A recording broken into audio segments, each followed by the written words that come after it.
Another edition of Tete a Tete. Today, my guest is Juliana Kplorfio, and she is the chief executive of GEM, which is the Girls Excellence Movement in Ghana.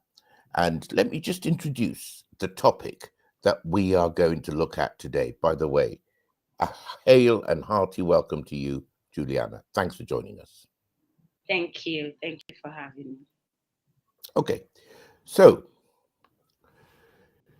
popular Nigerian gospel singer Osinachi Nwachukwu died last week. This was no wannabe. One of her songs garnered 71 million hits on YouTube. Now, that she passed away at all was a shock, but the way in which she died has opened a massive debate across Western and other parts of Africa about the scourge of domestic violence. Despite the story being put out at first that she had retired from public appearances to fight cancer, it's been claimed by her elder sister, Favor Maid, that Osinachi actually died from blood clots on her chest, resulting from blows from the feet of her manager husband. She is claiming, that's her elder sister, is claiming that the husband killed her in one of many acts of domestic violence which finally took the singer's life.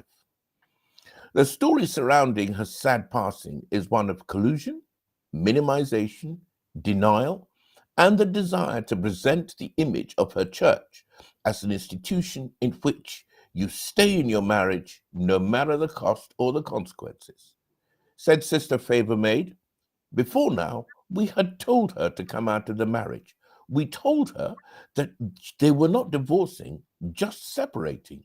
But she felt that God was against divorce and separation was more or less a divorce. The whole story raises many questions that cannot be allowed to pass unanswered. What mindset remarriage is being fostered in churchgoers? What guidelines do the churches act under? What sanctions exist with the church hierarchies for addressing the behavior and philosophies of individual pastors and their churches? And at the root of it all lies the question how much we respect women's lives in general, and particularly women's lives in marriage. I'm joined by Juliana Kplorfio, executive head, as I said, of the Girls Excellence Movement, otherwise known as GEM.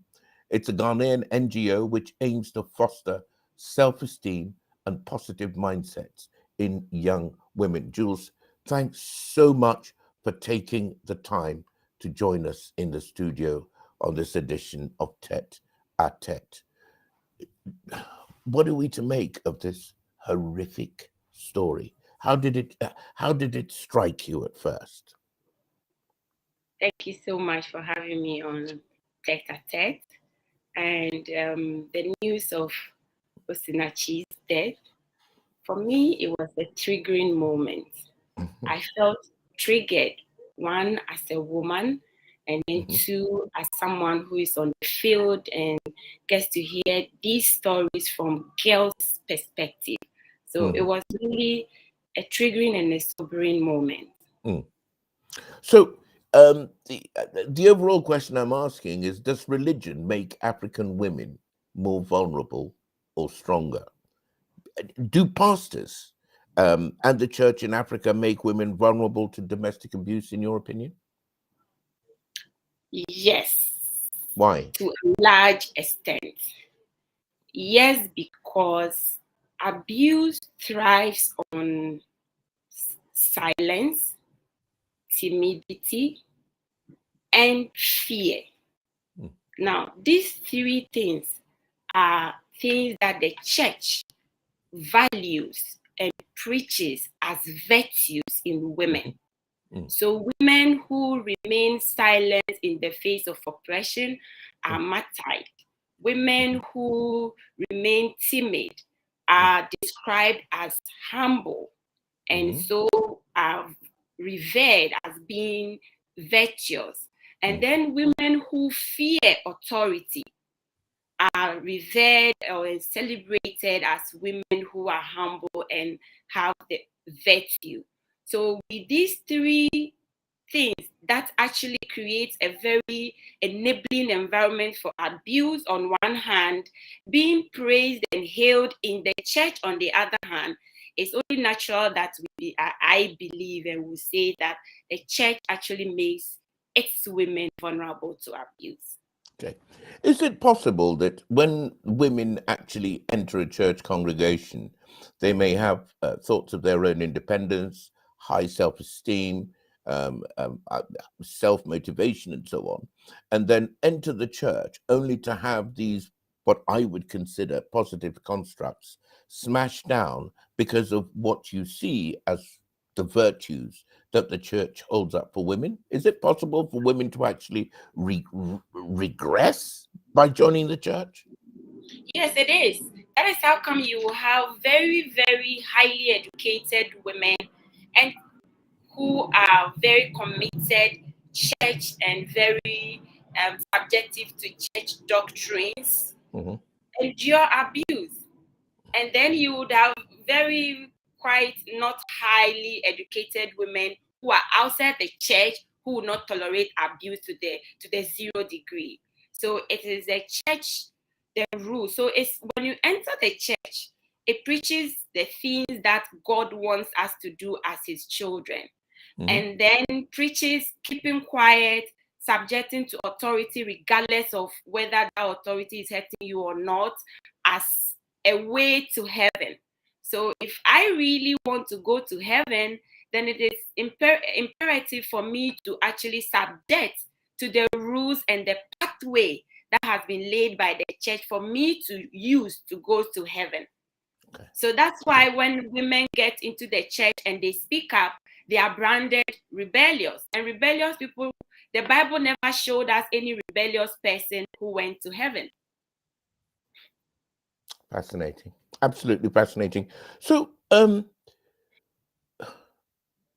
who sets this doctrine? Because it seems to be something that has been crafted by the modern church as a means of really maintaining a patriarchal kind of position of authority over women, making women almost chattels to their men. Where, in your opinion, have these ideas grown up from? Because I don't recognize them.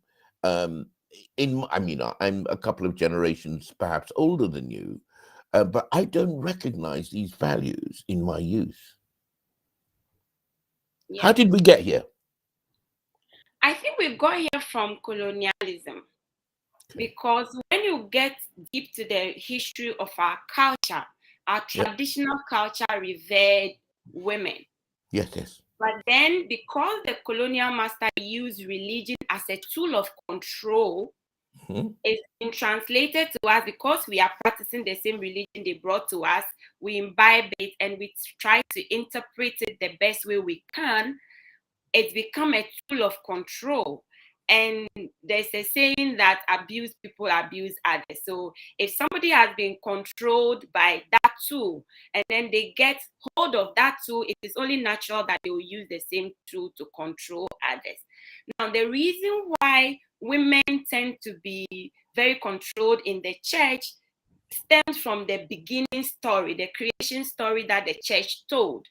The church told a creation story where women and men were equal. Then later, one person's rib created the other. Then the rib that was created into a human being led Adam into sin. And that sin led mankind to come into trouble with God. So it then stems from that background that if the woman is left uncontrolled, the woman will lead the man into trouble. So the desire to control women for me stems from that creation story. Okay. Now, I would say you sound like a pretty typical Ghanaian woman to me, but typical in the sense that you've been exposed to all the cultural influences that shape the Ghanaian mentality. You don't sound very submissive to me. You don't sound very victimized to me. the job you do, the mission that you have set for yourself, doesn't sound very submissive to me. Why are you different to these people who allow themselves to be victimized? What makes you who you are? Parenting will be the first one. Then unlearning some of the learned programs is the second. Let me explain parenting. By parenting, I mean how we were raised. Now, religion, by virtue of some of its scriptures, for instance, spare the rod and spoil the child. Encourage hitting kids at home as a means of discipline. Now, I grew up in a home where my dad, who was a traditional ruler, never saw that as true. So he himself never, ever hit me or any of my siblings. And if you hit any of his children, you were in big trouble. Even if you are the mother of that child, you had no right to hit his child. And he made it so entrenched that it was normal to me to accept that not being hit is right. So then when I went out and see people being hit, I found it strange to accept because it wasn't normalized for me at home. Then that is one reason that I seem to be different. I won't tolerate abuse. Then two, my dad would tell anyone who was coming to marry his children that you can do whatever you think right in your mind to your wife, but the day you hit it, that day, he would deal with you. And then you were told that when you go into the marriage and they hit you, come back home. And you knew that when you return home, there's a backing for you. Now, most women out there don't have that. They hit them, they manage to get home, and they are sent right back into the marriage for several reasons: protection, family image, protecting the family loyalty, and all sort of things. That's why they will be sent back. But my dad wouldn't send me back, and I knew that since I was a kid. So parenting, again. Then growing up, I realized that we girls were not allowed to speak, and women were not allowed to speak in the council of men. Again, my dad, being a traditional ruler, allowed me to speak even when I was a kid. If I'm about to speak and somebody tried to shut me down, he was the first to shut the person down and say, allow her to speak. So I grew up seeing speaking up as normal, as my right to speak up when something is going wrong, or even when I just want to commend something. Most women and girls were not raised that way. They were raised to keep the culture of silence. They were told that silence is golden. I was not taught that. I was taught silence is relevant when it needs to be used. And speaking up is relevant when the need arises. But most women were raised to think silence is golden. So then they go through life and they can't speak up. So that's why. Then I come to growing up and then deciding to be different by choice, where I decided to divorce what we call the fear of what society thinks. Now, the fear of what society thinks is what keeps most women tolerating abuse, because if I'm a lawyer and I'm being slapped at home, the fear of what society will say about me if I should speak up is the reason I'll choose to keep quiet and create an image outside there that matches my lawyer image. But then I chose to divorce that. Okay, I'm being beaten, I'm beaten. If I decide to speak about it, I have a right to speak about it.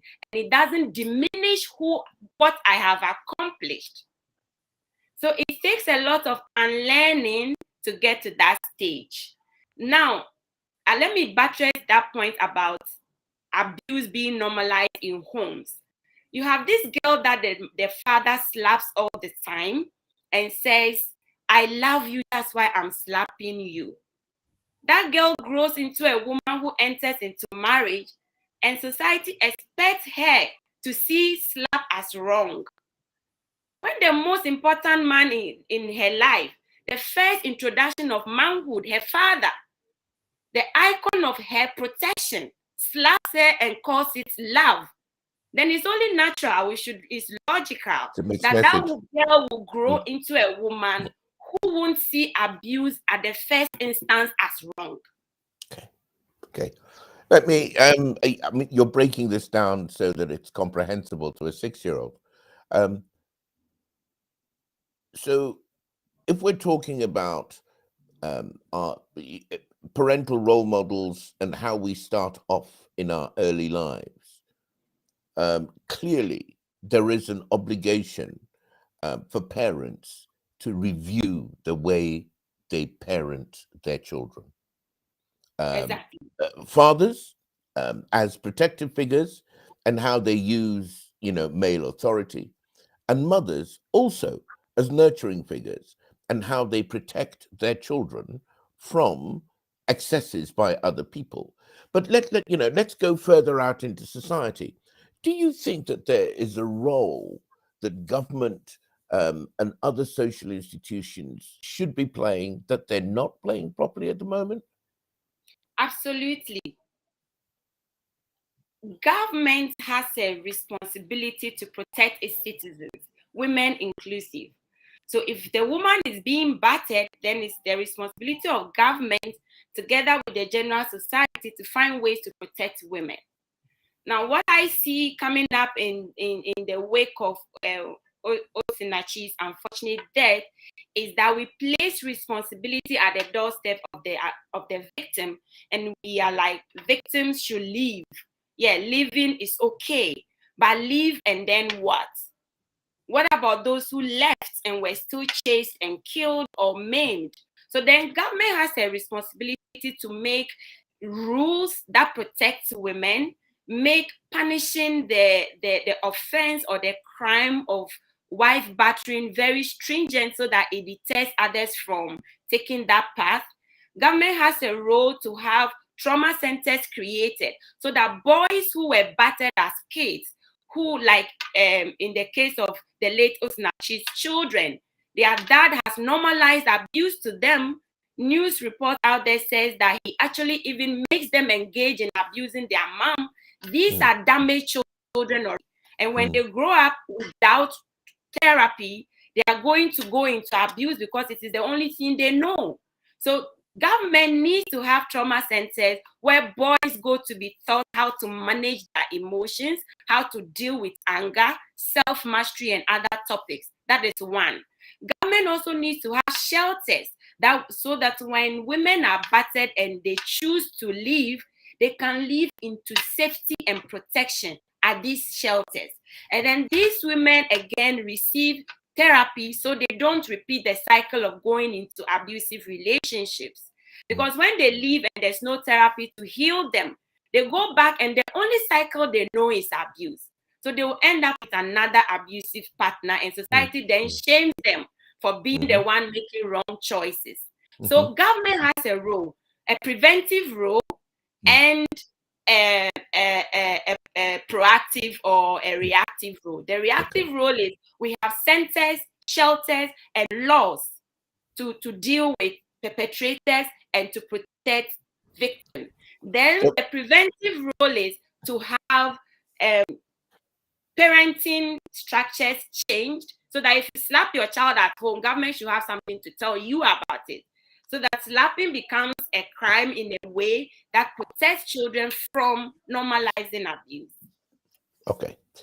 Now, you actually sent me a clip from the gender minister in Nigeria, which I listened to 3 or 4 times. It went viral on TikTok. And what the lady said sounded very reasonable at first, because she said that, well, look, it was clear that Osinachi had been abused by this man over a period of time, and that this sort of abuse doesn't go without screams and shouts and maybe kind of objects being thrown. If a kick, if a person has hit somebody on the chest using their foot, I mean, you're raising your foot, above waist level. This is a serious assault. Now, it could be a noisy event and people will hear. So what the minister was saying was that, well, look, it is the duty of neighbors to call the police and alert people to the fact that something awful is going on in that home. But that's all I heard her say. And I rather got the impression that the government was deflecting attention from its own responsibility in this matter to neighbors who are well wishers, one would hope, but really, apart from being, as they say in Christianity, thy neighbor's keeper, um, there is no law that will prevail upon them to intervene or to call the police or to do anything. So I got the impression that governments may be shirking their responsibility. What's your view on that? Yeah, I share the same view with you. Listening to her, yes, neighbors should, when they see something, they should say something, but that's inadequate. And coming from a government authority, she's the sector commander for women's safety and social protection. So if she thinks that the only way out of this is for neighbors to do something, I think it's inadequate because it starts from government first. Now, the reason why even her call on neighbors to take action will be inadequate is that as Africans, per the bride price tradition, the woman is kind of the man's property that he acquired by bride price. And Bought and paid for. Exactly. So per that mindset, when a woman is being beaten, the neighbors see it as it is a man dealing with his property how he deems fit. So it's none of their business. Or if they choose to get involved, they will be third parties. So they won't, because we never programmed them to see it as wrong. They see it as an owner managing his property. So they won't go. That is why you can scream about armed robbery and then neighbors will rush in. You can scream about there's fire in my house, neighbors will rush in. But when a woman is screaming about being beaten, no neighbor will come. They will just hold their walls and watch, because it is assumed that an owner is dealing with his property the way he deems fit. So she can't call on them to do something. All right, now, can I deduce from this that you are anti this notion of the bride price or the dowry being paid for the wives? Are you anti that? Yes, I'm anti-bride price because it creates the impression that the men have bought the women. It's two people choosing to share their life together. No one should hold. I'm not, you know, I want you to expand on why you say so. Yeah, I say so because the bride price concept makes the man pay, depending on which culture or which tribe it is, some exorbitant and some not too exorbitant amount of money or cattle or whatever it is they choose to take from the man before they give out their daughter in marriage. It presupposes that the man came with money to marry or to buy, sort of like a barter trade. I take cattle from you and I give you my daughter in exchange. Now, if I spend so much to get a property, I use it as I deem fit. So I'm thinking that my thinking is that marriage should be contracted on mutual agreement where no one pays. So the man shouldn't be made to pay any bride price. Look at that. It's even called price. You find that humiliating, do you? It's humiliating, and it's like going to a store to buy something. And that's the mindset. And they say in tree, when a woman speak back at her husband in Ghana, the Akan man will say, Oba matisikawareo mikasa ukebi. Translate that into English, please.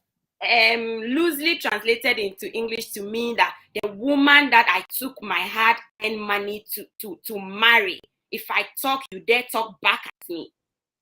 So the bride price makes this whole mutual agreement, mutual partnership, equal partnership marriage difficult when one has to pay to get the other involved. They feel they have an authority given to them because they have paid something. So I believe that solving this whole abuse, wife battering, and gender violence issue goes beyond the minister just calling on neighbors to report. Okay. Now, Um, Here's a question. Are you suggesting then that this sort of thing isn't going to happen if the woman is educated, say to degree level, or is in some kind of professional situation, which would probably suggest that the woman themselves, came from a place of privilege. Are you suggesting that these things don't happen if women of a certain background get married, but they do happen if women with less privileged backgrounds get married? Is there a correlation between that at all? No. Explain. Women who are from rich homes, women who are very educated, even human rights activists, lawyers are being battered in marriage. And there are women from poor homes who won't tolerate abuse in marriage. So it's not necessarily about financial standing, it's Or more social about class? mindsets and social programming. So the woman in Mokola won't tolerate abuse, and the woman sitting in a high office will tolerate abuse, depending on what their belief system is and what has been normalized for them. So if the woman who is very educated is in a church and believes that the church is her pathway to heaven and believes seriously in the heaven theory, then the heaven theory says that God hates divorce, then that woman is going to do anything. And already the vow they take in the church tells them that it's for better and for worse. And that vow is interpreted to mean that whatever comes at you in the marriage, even if it is being thrown at you by your partner, it's the worst. You need to carry that cross till you get to heaven. That woman, regardless of her educational background, will be battered and will stay there. Then the one who is from maybe an underprivileged background, defined as maybe less financial standing, who doesn't believe in those theories, won't tolerate abuse. So abuse happens anywhere that the environment is right for it. Anywhere there is excessive fear, anywhere there is excessive and mindless loyalty, anywhere there is excessive culture of silence, abuse thrives. It doesn't matter It's basically educational a question background. of disempowerment of the victim of abuse. Mm-hmm. So I have to move on to the next thing, is that, and please don't, I don't have to tell you this, I don't think you will. You don't have to hold back, not with me. What do you expect? I'm a man of a certain age, and I have a role and function in society. I'm a journalist. Um, I may shape or influence opinions in my own little way. What do you expect from men about this subject, from men who can clearly see? And, I have to say to listeners that every man needs to bear in mind that every man has a very important relationship with a woman.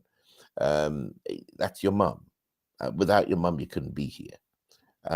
And it is the one relationship in life that is completely unnegotiable. Some of us also have daughters. Some of us also have siblings who are females. These are all close bonds, which show that we actually have a percentage in the welfare of some women in our lives. So what do you expect from men vis-a-vis domestic violence and the respect for women? Tell me, Jules.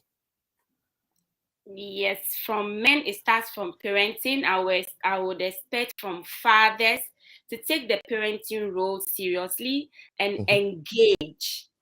Engage. I would expect from men again to engage with their voice so that they learn how to manage their emotions. I would mhm, expect from men again to stop slapping and beating and mhm, using physical abuse as a mhm, form of discipline. They should mhm, explore other forms of discipline that does not include abuse, because it normally children, both the male and the female.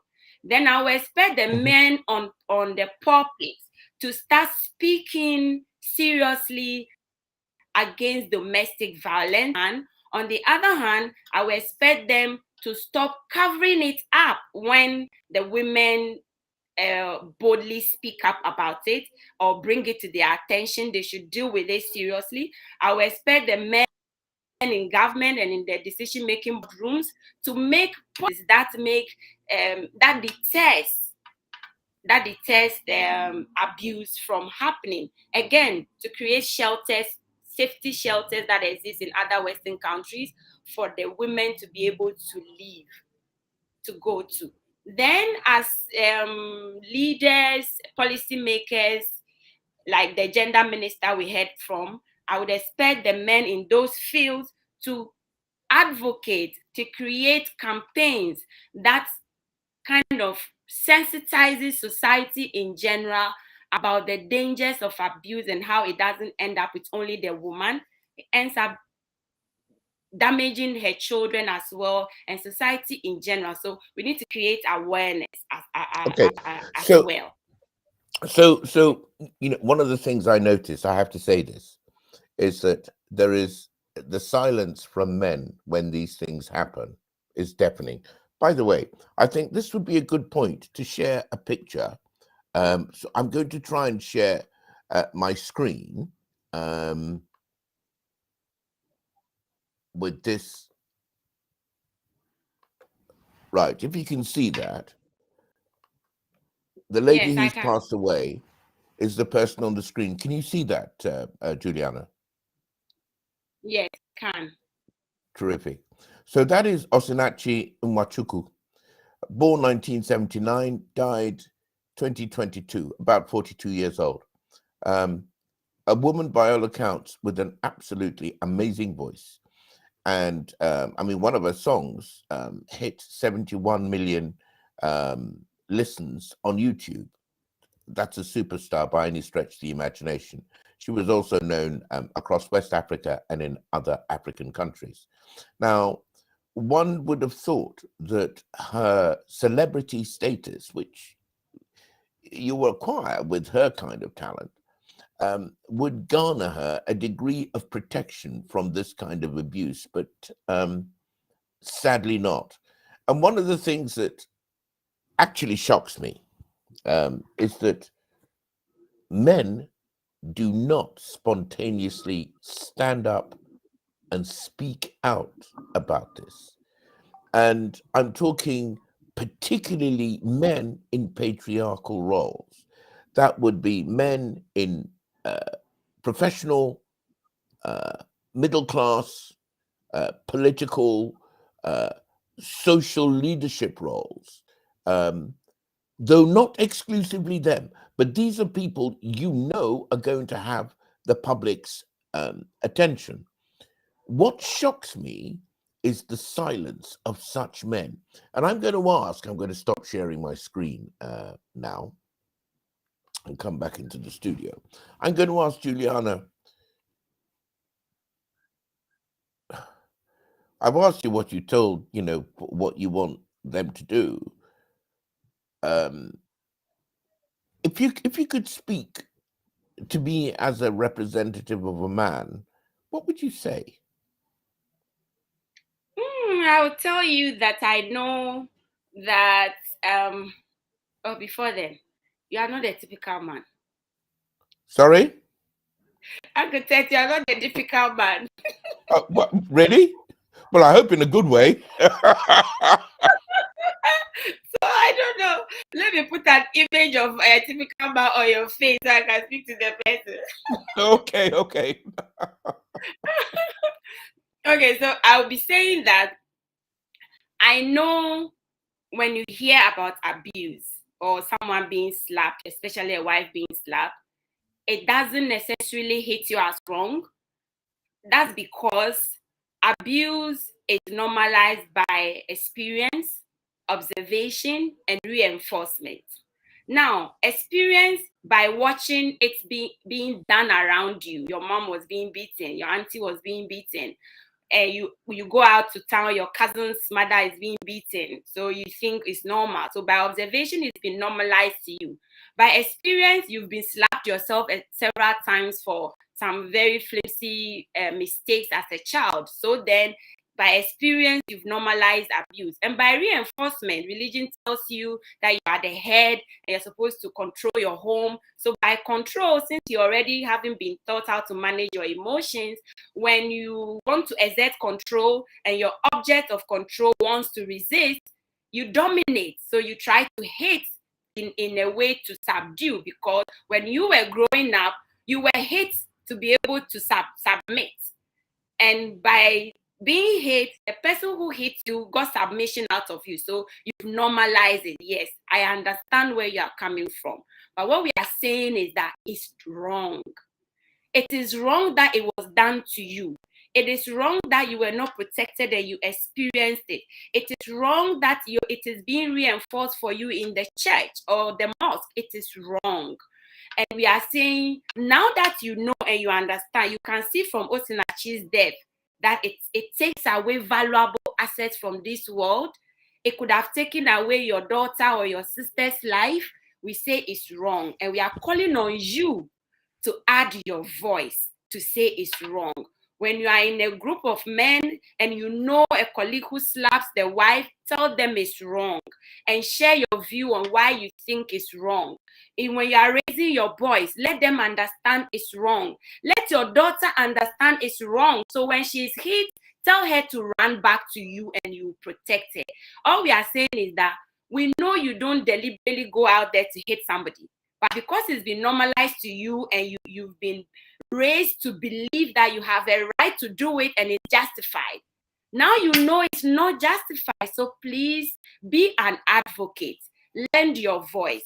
In your male fellowship groups, tell your colleagues there that is wrong. In the boardroom, tell your colleagues it's wrong. Anytime you are in a company of people that think it's normal, now that you have come to the awareness that it's wrong, we employ you to speak up. That is wrong. Okay. When I came to this interview, I was going to make a big hoo-ha about economic independence. But one of the takeaways from chatting with you, Juliana, is that the problem isn't entirely about economics. I thought that women were being abused because they were poor and that they had no economic independence, and that if they were to leave the marital home, they wouldn't be able to look after themselves. But I mean, you're setting me straight on this by saying that actually there are lots of professional, very well-to-do women who are being battered by husbands, and these women could live perfectly well on their own. But the thing seems to hinge on the twin hooks of social respectability.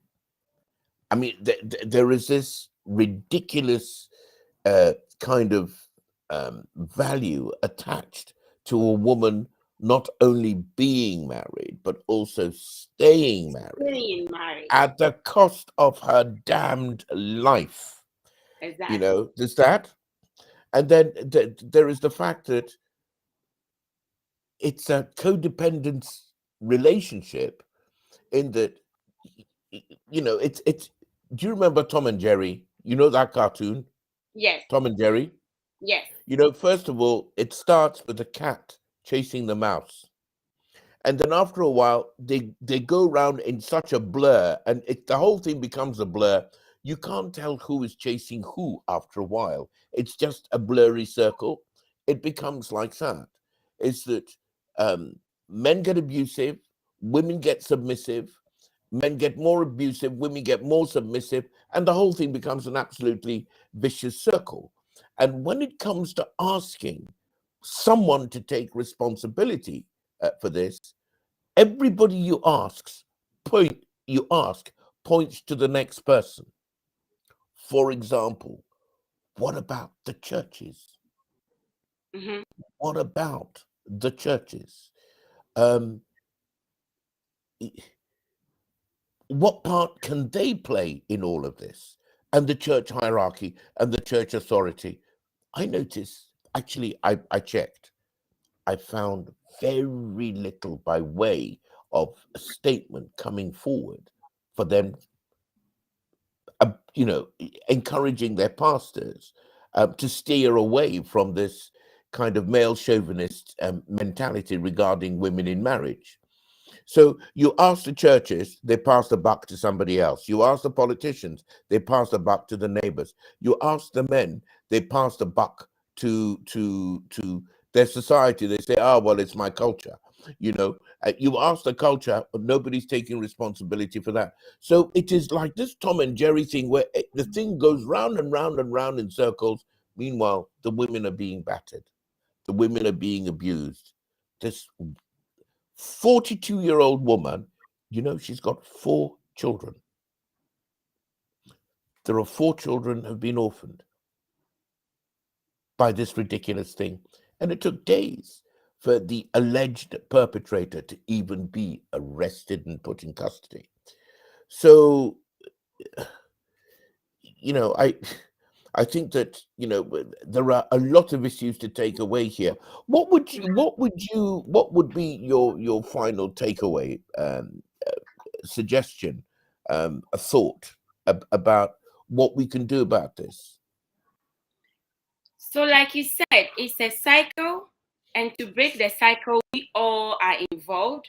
Parents are involved, government is involved, society in general is involved, the church carries a chunk of the responsibility, because even when parents have done their work well and that child goes into a church, they usually will take the church's word over the family's word. So it's like you are born into a new religion and you are born again, all things have passed away. So now what the church says supersedes what family says, if what the church says is different. Now, so we need the church to sit up and make statements against abuse. I have noticed this time, luckily or for whatever reason, in Osinachi's death, that the church is speaking. But what they are saying is not claiming responsibility. They are saying the responsibility is on the doorstep of the victim to leave. And here is my take on that, and that will be my takeaway for today, is that living is okay, but when we tell them to live, we should remember to tell them that it's a risk. Living is a risk. The reason they don't go, one could be the fear of death. So they weigh the options. Do I die in society's eye, or do I die with this man? And they choose the lesser painful death in their mind. So they stay. Sometimes they stay because of the fear of losing their children. Some of these men are so vicious that if you try to leave them, you lose your children. They either kill them, or they find a way of kidnapping them, and you live in torment all your life, wishing you never left to have saved them. Some of them stay because of the fear of losing face in society. Mrs. Osinachi stayed, obviously, because her ministry, which is her source of livelihood and purpose, hinges on society's approval. Her ministry was about living according to God's will. It's about holiness. It's about doing God's work and not living in your own will in life. How is such a person supposed to live marriage? Living marriage is your own will. It's for your own protection. It's not for God's will, per what has been preached to her. So such a person won't live. So we are saying that living is not a holistic answer to domestic violence. Living is only a step towards solving the problem. But the bigger step lies with the church and government. Government make policies to deter other people and punish perpetrators severely.